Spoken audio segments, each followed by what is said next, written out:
आज या जिल्ह्यातील संपूर्ण वारकरी संप्रदाय इथे आला होता आणि विषय होता की जो कत्तलखाना अगोदर पाहुणगावला जो होणार होता तो नंतरच मागच्या निवडणुकीच्या काळामध्ये मुख्यमंत्र्यांनी तो कॅन्सल केला।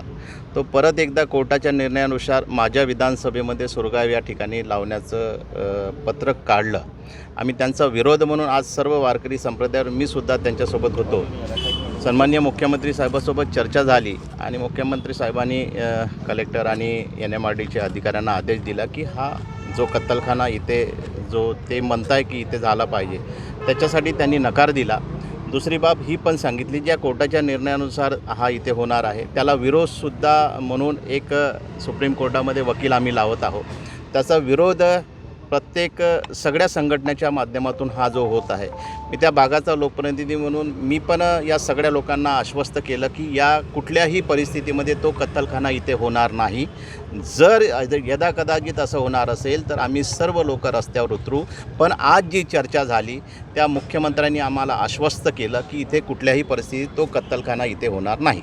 सुरगाव येथे जो कत्तलखाना चालू होणार आहे तो कत्तलखाना पूर्णतः त्या कत्तलखान्याला स्थगिती यावी ह्या निवेदनाकरता ह्या विनंतीकरता आम्ही माननीय मुख्यमंत्री साहेबांकडे आलो आणि त्यांनी आम्हाला होकारसुद्धा दिला। पण आज आम्हाला वकील करण्याची त्या ठिकाणी वेळ येत आहे। हे एक फार मोठं आमचं दुर्दैव आहे संस्कृतीचं आमच्या, कारण संस्कृतीची हानी आहे। आता कोर्टाचा न्याय काय लागतो काय नाही हे आम्हाला माहीत नाही, पण हा कत्तलखाना होणार नाही आणि जर होत असेल तर सर्वात पहिली बळी ही माझी चढणार। तिथे कोणत्या जनावराची चढणार नाही। पहिला वारकरी म्हणून बळी माझी चढेल, त्याच्यानंतर असे अनेक बळी ह्या ठिकाणी वारकऱ्यांच्या दिल्या जातील, तेव्हाच कुठंतरी एखाद्या निरपराध पशुचा बळी दिला जाईल। ह्या ठाम भूमिकेवर आम्ही आहोत आणि कोर्टाकरता आम्ही तयार आहोत। तुम्ही आंदोलनाची भूमिका घेणार आहे? हो, आंदोलनाची भूमिका घेणार आहोत। आपलं नाव सांगा। मी ओमदेव महाराज चौधरी। मुख्यमंत्र्यांच्या आश्वासनानंतर तुम्हाला काही अजून वाटत नाही की तिथे कत्तलखाना होणार नाही म्हणून? कत्तलखाना होणार नाही, कदाचित त्या भागातून तो दूर होईल सुरगावातून, परंतु हा कत्तलखाना आपल्या विभागात कुठंतरी होणार आणि हेच लोक त्यांना परवानगी देणार।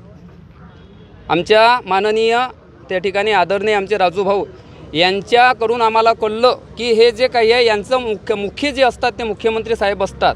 आज आमचे शिंदे साहेब आहेत, कदाचित होऊ नये दुसरा मुख्यमंत्री आलं तर त्यांनी कदाचित दुसरी जागा निवडली।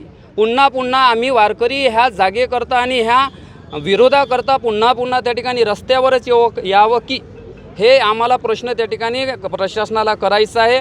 हा पूर्णतः त्या ठिकाणी कत्तलखाना होणारच नाही आमच्या विदर्भामध्ये, याकरता आम्ही कठोर भूमिका घेणार आहोत आणि येत्या 15 दिवसात जर याचा निर्णय आमच्या हाती जर आला नाही तर पूर्ण विदर्भामध्ये क्रांती उठेल।